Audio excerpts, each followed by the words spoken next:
welcome to our next instalment of the Iron Man. Okay, it's Friday and we'll do chapter 4 and then it's time for you to do your own private reading. And you must let me know what books you've been reading and all the books you've read in between the last time you let me know. Okay, so the Iron Man had come back. You remember he escaped from the hole in the ground, and the farmers Hogarth had decided that actually if they looked after the Iron Man, he might look after them.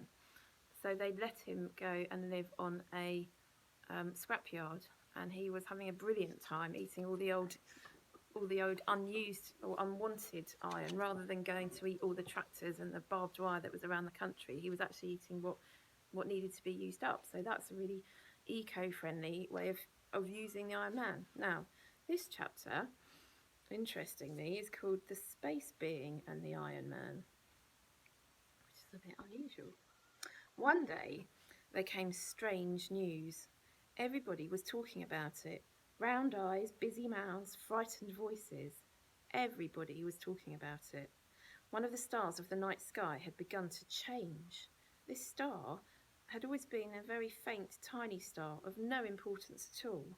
It had shone up there for billions and trillions and zillions of years in the constellation of Orion, that great shape of the giant hunter that strides across space on autumn and winter nights.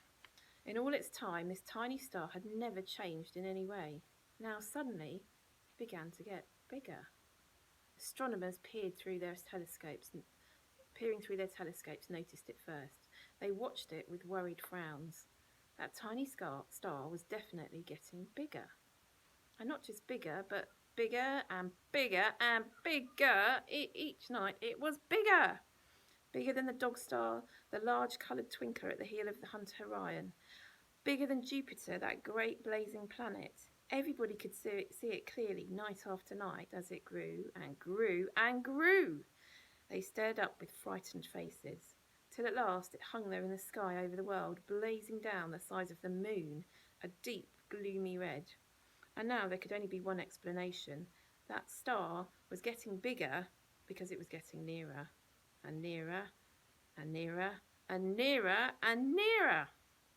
It was rushing towards the world, faster than a bullet, faster than any rocket, faster even than a meteorite. And if it hit the world at that speed, why, the whole world would simply be blasted to bits in the twinkling of an eye. It would be like an express train hitting a goldfish bowl. No wonder the people stared up with frightened faces. No wonder the astronomers watched it through their telescopes with worried frowns. But all of a sudden, a strange thing. The star seemed to have stopped. There it hung, a deep and gloomy red, just the size of the moon. It got no smaller, it got no bigger. It wasn't coming any nearer, but it wasn't going away either. Now everybody tried to explain why and how this was. What had happened? What was happening? What was going to happen? And now it was that the next strange thing occurred. The astronomers noticed it first. In the middle of the giant star, a tiny black speck had appeared. On the second night, this speck seemed to be wriggling and much bigger. On the third night, you could see it without a telescope, a struggling black speck in the centre of that giant red gloomy star. On the fifth night, the astronomers saw that it seemed to be either a bat or a black angel or a flying lizard, a dreadful silhouette flying out of the centre of that giant star straight towards the earth. What was coming out of the giant star? Each night when the astronomers returned to their telescopes to peer up, this black flying horror was bigger. With slow, gigantic wing beats, with long, slow writhings of its body, it was coming down through space, outlined black against its red star. Within a few more nights, its shape had completely blotted out the red star. The nameless, immense bat angel was flying down at the earth like a great black swan. It was definitely coming straight at the earth. It took several days to cover the distance. Then, for one awful night, its wings seemed to be filling most of the sky. The moon peered fearfully from low on the skyline, and all the people of Earth stayed up, gazing in fear at the huge black movement of wings that filled the night. Next morning, it landed on Australia. Brump! The shock of its landing rolled round the earth like an earthquake, spilling teacups in London, jolting pictures off walls in California, cracking statues off their pedestals in Russia. The thing had actually landed, and it was a terrific dragon.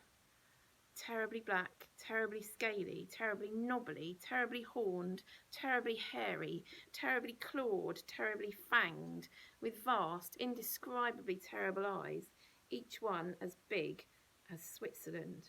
There it sat, covering the whole of Australia, its tail trailing away over Tasmania into the sea, its foreclaws on the headlands of the Gulf of Carpentaria. Luckily, the mountains and hills propped its belly up clear of the valleys, and the Australians could still move about in the pitch darkness under this new sky, this low, queer covering of scales. They crowded towards the lights that came in along its sides. Of course, whoever had been on the mountain top when the dragon landed had been squashed flat. Nothing could be done about them. And there the horror sat, glaring out over the countries of the world. What had it come for? What was going to happen to the world now this monstrosity had arrived? Everybody waited. The newspapers spoke about nothing else. Aircraft flew near this space bat angel dragon, taking photographs. It lay over Australia, higher than any mountains, higher than the Hindu Kush in Asia. And its head alone was the size of Italy. For a whole day, while the people of the earth trembled and wept and prayed to God to save them, the space bat angel dragon lay resting, its chin sunk into the Indian Ocean, the sea coming not quite up to its bottom lip. But the next morning, early, its giant voice came rumbling around the world. The space bat angel dragon was speaking. It wanted to be fed. And what it wanted to eat was living things. People, animals, forests, it didn't care which, so long as the food was alive. But it had better be fed quickly, otherwise it would roll out its tongue, longer than the Trans-Siberian Railway, and lick huge swathes of life off the surface of the earth.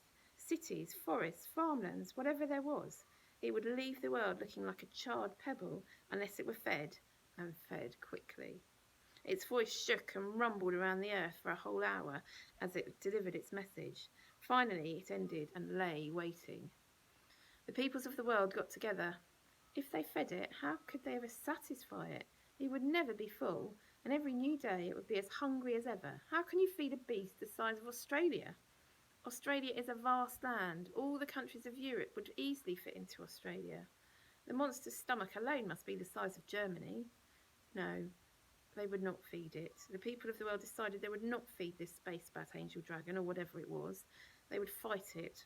They would declare war on it and all get together to blast it off the face of the earth. And so it was that all the peoples of earth declared war on the monster and sent out their armed forces in a grand, combined operation. What a terrific attack! Rockets, projectiles of all sorts, missiles and bombs, shells and flamethrowers, everything was tried. The smoke of the explosions drifted out over the Pacific like a black, crawling continent. The noise of the battle shook the world almost as much as the landing of the dragon had done, and for much longer. Then the noise died down and the smoke cleared, and the peoples of the world cried in dismay. The dragon was actually smiling. Smiling! Aircraft flying staringly near photographed the vast face smiling, and the picture was in all the papers. It was smiling as if it had been well tickled. Now the people of the world were worried. They were all great fighters, all spent their spare money on preparing for wars, always making bigger and better weapons, and now they'd all tried their utmost to blast this thing off the earth, and what was the result? The dragon merely smiled, and not a scratch could be seen anywhere on his body. Human weapons had no effect on it. But that wasn't surprising. This creature had come from the depths of space, out of the heart of a star. Nobody knew what it was made of. Perhaps it could not be destroyed by any means whatsoever. And now the space bat angel dragon spoke again. It gave the peoples of the world 1 week in which to prepare its first meal. They could prepare what they liked, said the dragon, but if the meal was not ready in a week, then he would start on the cities and the towns. The peoples of the earth, the kings, the presidents and ministers, the farmers and the factory workers and the office workers began to lament. Now what would happen to them? They would like to say the monster didn't exist, but how could they? There it was, covering Australia, staring out over all the countries of the world. Now, the little boy Hogarth heard all about this. Everybody in the world was talking about it, worrying about it. He was sure the Iron Man could do something. Compared to the Spacebat Angel Dragon, the Iron Man wasn't very big, of course. The Iron Man was only the size of a tall tree. Nevertheless, Hogarth had faith in the Iron Man. He visited the Iron Man in his scrapyard and talked to him about this great monster that was threatening the earth. Please, he asked, please, can't you think of some way of getting rid of it? If you can't, then it's the end of us all. The Iron Man chewed thoughtfully at his favourite titbit, a juicy, spicy old gas stove. He shook his head slowly. Please think of something, cried Hogarth. If this Spacebat Angel Dragon licks off all life off the earth, that'll be the end of your scrap iron. There'll be no people left to make it. The Iron Man became still. He seemed to be thinking. Suddenly, his headlamps blazed red, green, blue and white all at once, and he stood up. In a great, grinding voice, he gave his commands. Hogarth danced for joy. The Iron Man had had the most stupendous idea. The Iron Man would go out as the champion of the earth against this monster from space. And that's the end of the chapter. Got one chapter left called The Iron Man's Challenge. We'll find out about that next week. Okay, so I always think that chapter's very unexpected. You think you're going one way with the Iron Man and suddenly you get the Spacebat Angel Dragon arriving. So we'll find out later what happens. Enjoy your reading today and do let me know what you've been reading, and have a great weekend. Okay, be brilliant.